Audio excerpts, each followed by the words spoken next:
नमस्कार दोस्तों, आज हम लोग बात करने जा रहे हैं ओला इलेक्ट्रिक और एथर एनर्जी के बारे में। दोनों ईवी स्टॉक से आपको पता है और बहुत ही अच्छी तेजी आई है इन दोनों स्टॉक में। ओला 20-21 से लेकर अभी 43 के ऊपर चला गया है।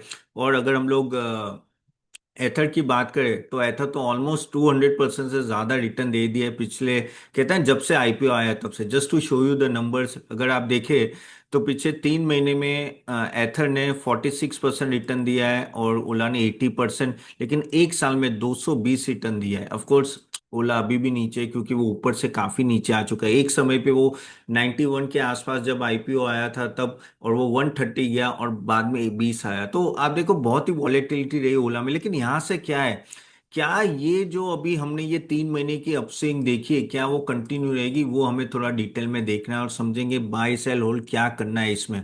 आगे जाने से पहले स्टैंडर्ड डिस्क्लेमर, यहाँ जो भी बात हो रही है ओला और एथर के बारे में, जस्ट आपके इन्फॉर्मेशन, कोई रिकमेंडेशन नहीं है।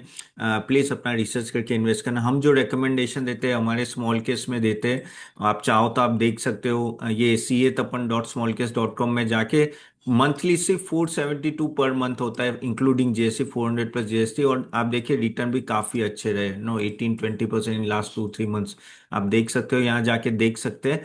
लेकिन हाँ, यहाँ आपको अगर इन्वेस्ट करना है ओला और एथर में, बहुत सारी चीजें जो ध्यान में रखनी वो आप हमें देखना है। तो चलिए पहले एक बार समझते हैं कि ओला और एथर करते क्या है। और अगर ओला की बात करें तो QIP आया था अभी, आया है उसका, उसके वजह से बहुत ही एक्साइटमेंट, 2000 करोड़ का। उसमें बड़े बड़े मोतीलाल ओसवाल, BOFL से लेके बड़े बड़े इवन कोटक म्यूचुअल फंड सब ने इन्वेस्ट किया है। अगर आज भी देखे तो स्टॉक ऑलमोस्ट 43.9 पे है। लेकिन पहले समझते कि दोनों में चीजें डिफरेंस है क्या और किस तरह से वो आगे बढ़ेंगे। अगर अगर देखें तो पहले एक काम करते, सेल्स ट्रेंड देख लेते कि भाई कैसा रहा और ओवरऑल। तो अगर मैं सेल्स और मार्जिन ट्रेंड देखूं ओला का, तो प्रॉब्लम क्या होता है ओला का, ऑलमोस्ट आप देखिए पिछले एक साल से सेल्स ट्रेंड पूरा नेगेटिव है। ये पूरा नेगेटिव ट्रेंड है। जबकि अगर आप इसका मार्जिन थोड़ा बढ़ा है, लेकिन सेल्स ट्रेंड पूरा नेगेटिव है, यानी नीचे ही आ रहा है। एक समय पे जब ये आया था 3 साल पहले, इसका शायद 35-40% था इलेक्ट्रिक व्हीकल में, तब लग रहा था ओला विल रूल। लेकिन बाद में TVS मोटर, बजाज ऑटो ने क्या जबरदस्त काम किया है पिछले 3 साल में, ऑलमोस्ट 2-3% से अभी वो 23-24% पे TVS मोटर। और ओला इलेक्ट्रिक 11-12% आ गया है। इतना नीचे शेयर हो गया है इलेक्ट्रिक व्हीकल में। और एथर ने भी बहुत अच्छा काम किया। एथर ने भी 4-5% स्टार्ट किया था उस टाइम पे, और अभी वो 17 से 18%, यानी एथर ने भी अच्छा परफॉर्म किया। वो आपके इसके ट्रेंड पे देख पाओगे। अगर आप देखिए, ये देखिए क्वार्टर टू क्वार्टर, अगर मैं ये ट्रेंड देखिए तो ये देखिए किस तरह से ये जो बार्स है ना, ये बार्स जो आपके है वो ओवरऑल आपके क्वार्टरली सेल्स है। And that is how no, आप देखिए किस तरह से ये ऊपर जा रहा है। So they have able to no increase the sale and उन्होंने अपना शेयर आगे बढ़ाया है। और मार्जिन भी देखिए सब्सटेंशियली, अगर आप देखो तो पहले GPM 6.78 था, आज वो ऑलमोस्ट 22% गया। तो एथर ने बढ़ाया, ओला का भी रिसेंटली अभी बढ़ा था। ठीक है। अब यहां से लेकिन हमें देखना पड़ेगा कि नो किस तरह से ये आगे का प्लान क्या है, मैनेजमेंट का गाइडेंस क्या है, वो सब समझने की बहुत ही जरूरत है। और वैल्यूएशन, देखिए वैल्यूएशन सस्ता नहीं है। देखिए वैल्यूएशन की मैं अगर प्राइस टू बुक वैल्यू की बात करूं तो देखिए ये पता है 20 रुपये आ गया था जब बोला, तब ऑलमोस्ट 2.3 पहुंच गया था। वो भी बढ़ के 5.5। लेकिन एथर महंगा है, ओला इतना महंगा अभी भी आपको नहीं लगेगा। एथर अगर आप देखें तो भाई साहब अभी ऑलमोस्ट 14-15 के प्राइस टू बुक वैल्यू, लेकिन उसने परफॉर्म भी किया है ना, आप देखिए जबरदस्त परफॉर्म किया है। इससे प्राइस टू बुक वैल्यू तो हाई रहेगी। लेकिन अगर हम लोग फंडामेंटल थोड़ा डिफरेंस समझने को ट्राई करते हैं कि कहाँ दोनों खड़े हैं। So talking about Ola and Ather, no, अभी ओला क्या है, ओला बेसिकली वो पूरा इकोसिस्टम बनाना चाहता है, बैटरी इकोसिस्टम प्लस ईवी दोनों पे उसका कॉन्सेंट्रेट है। प्लस आगे जाके वो बैच भी बनेगा, सेल भी प्रोड्यूस करेगा, जैसे उसका ऑलरेडी गीगा की कंपनी है। तो बेसिकली अगर आप देखो तो वहां भी वो सेल प्रोडक्शन पे अच्छी तरह से जा रहा है। ठीक है। एथर क्या है, एथर सब जगह डाइवर्सिफाई नहीं करे, सिर्फ वो प्रीमियम टू व्हीलर बनाते हैं और उनका जो फोकस है वो ईवी स्कूटर पे, उसके रिलेटेड सॉफ्टवेयर और चार्जिंग इकोसिस्टम। जबकि जैसे मैंने बोला, ओला सेल में भी जाएगा, बेस में भी जाएगा, बाइक स्कूटर हर जगह। यानी ओला एक तरह का टेस्ला होना चाहता है खुद का, ना, ईवी का इंडिया में, जो बैटरी भी बनाता है, जो पूरा इकोसिस्टम होल्ड करता है, और अलग अलग मॉडल्स एंड ऑल दैट। जबकि एथर काफी कह सकते हैं कि फोकस है इलेक्ट्रिक स्कूटर्स पे ही। तो that is a bigger difference दोनों में।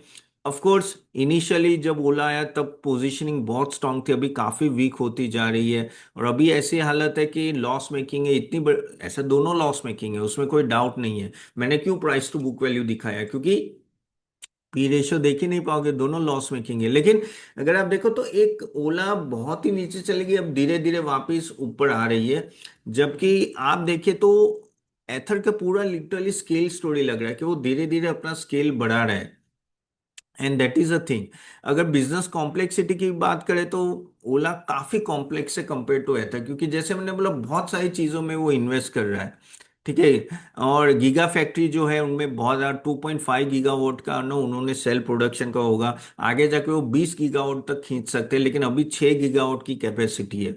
बेस में BESS, battery energy saving system, वो क्या कर रहे हैं कि जो भी सेव करेंगे और फिर ईवी में जरूर होगी, फिर कहीं और कंज्यूमर को जोगे तो उनको भी पास ऑन करें, यानी वहां भी जा रहे हैं वो। Of course base is a big opportunity, वहां भी ऑलमोस्ट 6 गीगावाट का उनका प्लान है, यानी वो आगे बढ़े। लेकिन प्रॉब्लम ये होता है, देखो, एक सेगमेंट में पहले नंबर वन हो जाओ, फिर आप दूसरी जगह। लेकिन यहाँ एक साथ भावेश कुमार मानते हैं कि स्कूटर से बड़ा अपॉर्चुनिटी ये सेल का, ये जो गीगा वोट जो उन्होंने किया है, और गीगा फैक्ट्री सॉरी, और जो बेस है उनको वो लगते हैं, तो वो डाइवर्सिफाई करे, इसलिए उन्होंने QIP किया है।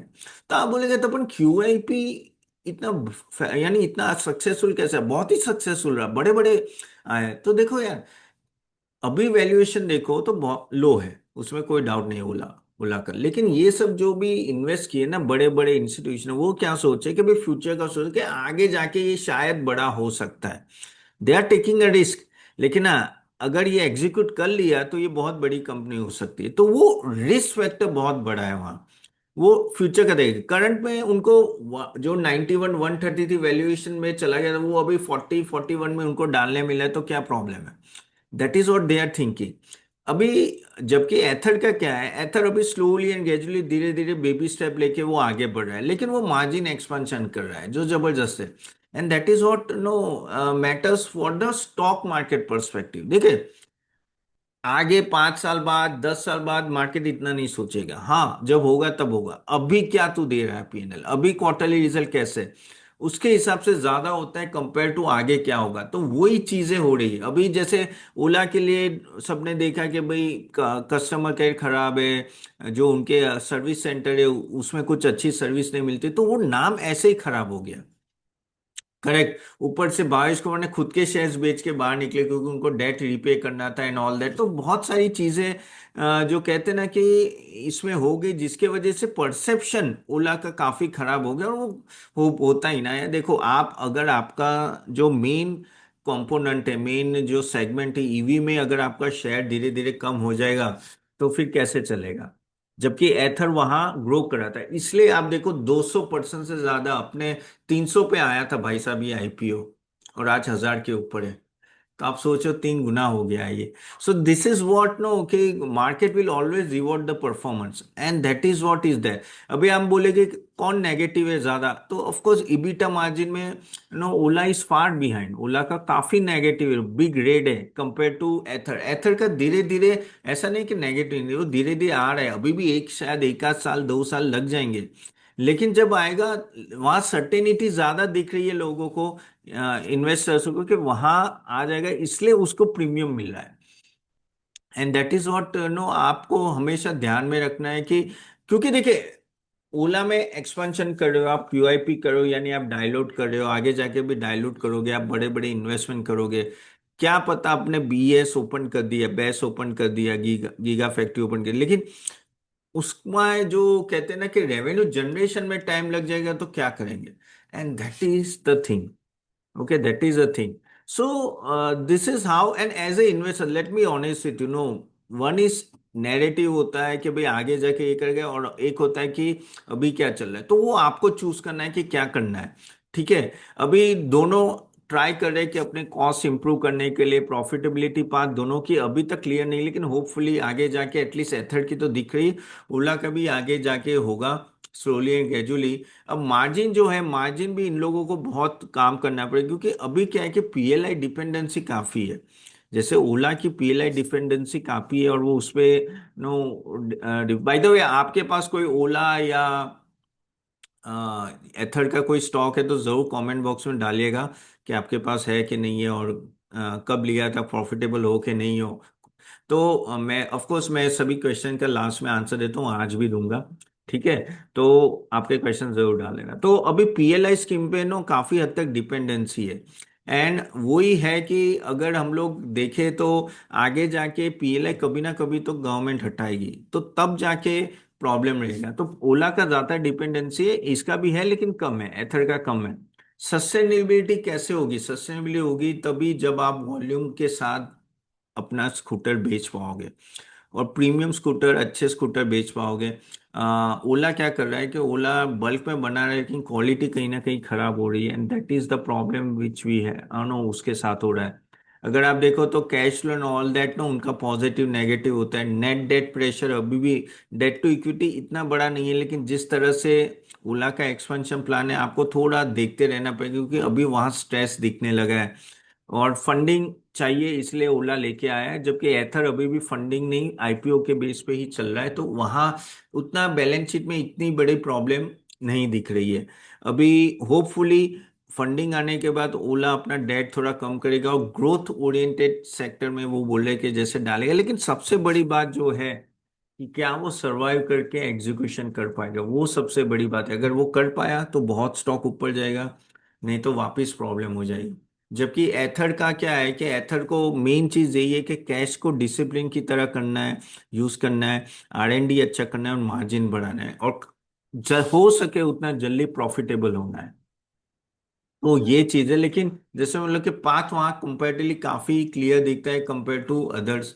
सो प्लस आपके साथ कंपटीशन भी बड़ी है, टीवीएस हो, फिर ये आपका हीरो होंडा हो, या बजाज हो। ये जबरदस्त कंपटीशन है यार। वी पहले हमें पता है, 3-4 साल पहले लोग क्या सोचते थे कि ये सब ट्रेडिशनल व्हीकल वाले पीछे रह गए हैं, यानी ये टीवीएस, बजाज, हीरो, और ये एथर हो या बजाज, सॉरी ओला आगे निकले। अभी देखो उनके पास है ना ब्रांचेस है, प्लस इनके पास टेक्नोलॉजी है, और अभी टेक्नोलॉजी को उन्होंने एडप्ट किया, प्लस उनके पास नेटवर्क है, उसका फायदा आप देखो किस तरह से, प्लस उनके सर्विस सेंटर अच्छे चल रहे हैं, यानी आपको सर्विस अच्छी मिलती है। So all this benefit a brand. और आपको भी लगता है कि नहीं यार, कहीं ना कहीं प्रॉब्लम है, तो आप जाके नो ठीक करा सकते हो। सो दिस इज द थिंग कि वहाँ ब्रांड फैक्टर बड़ा है। इसमें टीवीएस, बजाज और हीरो काफी आगे निकल गए ओला और एथर से भी। ठीक है। सो आगे जाके ट्रेंड तो ईवी का अच्छा ही है, इसमें कोई डाउट नहीं है। और आगे जाके जैसे दिल्ली ने बोला है कि भाई 2 साल बाद, यानी आपको पेट्रोल रिलेटेड स्कूटर ही नहीं दिखेंगे, सब ईवी होंगे। तो भाई डिमांड तो बहुत बड़ी है। तो अभी आप बोलोगे कि तो खेलना कैसे? देखो खेलना ऐसे है, खेलना यानी इन्वेस्ट कैसे करना है। तो देखो, अगर आपको ओला इलेक्ट्रिक जाना है तो क्यों जाना है उसमें इन्वेस्ट करना, कि आप गीगा फैक्ट्री और सेल्स पे और बेस्ट पे प्लान कर रहे हो, उस पे बैट कर रहे हो कि ये आगे जाके बड़ा होगा, और वो धीरे धीरे इंप्रूव होगा। और जो सर्विसिंग, जो उनका जो डिपार्टमेंट है, और जो अच्छे ने वो रीबिल्ड होंगे, वहां बड़े बैट कर रहे हो। ठीक है, फ्यूचर पे बैट कर रहे हो। एथर पे कैसे ब्रेक करो कि भाई जो उसने अच्छा परफॉर्मेंस किया है वही परफॉर्मेंस आगे चलाता रहेगा, और नो मार्जिन अच्छा होगा, इंप्रूवमेंट अच्छा होगा, और आगे जाके प्रॉफिटेबल होगा। महंगा है, एथर महंगा है compare to Ola. So risk अगर बोलो, तो मैं बोलूँ तो एथर में कम मिलेगा, और ओला में ज्यादा होगा। अगेन कोई रेकमेंडेशन नहीं है, just for your knowledge, just to have you clarity what what should you do.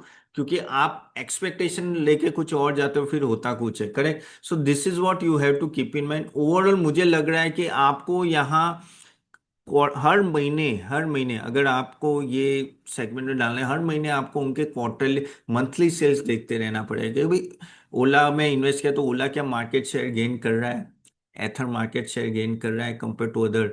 अगर बहुत वॉल्यूम से बढ़ रहे हैं सब स्टॉक, सॉरी सब ईवी बिक रहे हैं, तो किसका कितना वॉल्यूम है, फिर मार्जिन मेंटेन कर पा रहे हैं कि नहीं कर पाए, ये सब बहुत ही इंपॉर्टेंट चीज है जो आपको देखनी पड़ेगी आगे जाके जब आप इन्वेस्ट कर सकते हैं। इनडायरेक्टली मैंने काफी टाइम बोल दिया है कि प्रेफरेंसेस कैसे रखने हैं आपको, तो उस तरह से रखना है। चलिए यहाँ तक रखते हैं, तो होप ये आपको वीडियो अच्छा लगा होगा। Do like it and share it to everyone. आपके क्वेश्चन जरूर डालिए। मैं चलिए आपके पुराने जो क्वेश्चंस है वो मैं जरा ले लेता हूँ, कल ही बहुत एक्चुअली बहुत सारे क्वेश्चंस आते रहते हैं दिन के। चलिए प्रमोद ब्रांड बोले कि I hold both Sterlite tech H F C well. Congratulation Pramod, ये तो बहुत सही बात हो गई कि दोनों अच्छे भाग रहे हैं आपके स्टॉक।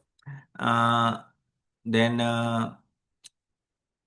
हाँ, विशाल कुमार 5Y904D वाड़ी एनर्जीज, विक्रम सोलर 15,000, वाड़ी एनर्जीज विक्रम सोलर 2,000 प्लस। यार वो तो पता नहीं कब होगा यार। अच्छा वो बोले 2029 तक हो जाएगा। देखो भाई, आपके मुंह में घी शक्कर अगर ऐसा हो तो, लेकिन मैंने काफी सारी चीजें बताई है जो आपको ध्यान में रखनी है अगर आप इसमें इन्वेस्ट करना चाहते हैं। Sir I want to apply for your small case, how to apply. Ramalingam 17 बोल रहे हैं। मैं रामालिंगम, मैंने लिंक दी है कमेंट बॉक्स में, आप जरूर जाके क्लिक करके आप देख सकते हो। एंड नो, वहाँ परफॉर्मेंस भी होता है, 400 प्लस जीएसटी स्टार्ट होते हैं। No any small case do, बहुत ही इंपॉर्टेंट है। प्लस हम लोग वीकली सेशन भी करते हैं, so it will be very useful, आप जरूर अप्लाई कीजिएगा। Then 1 minute.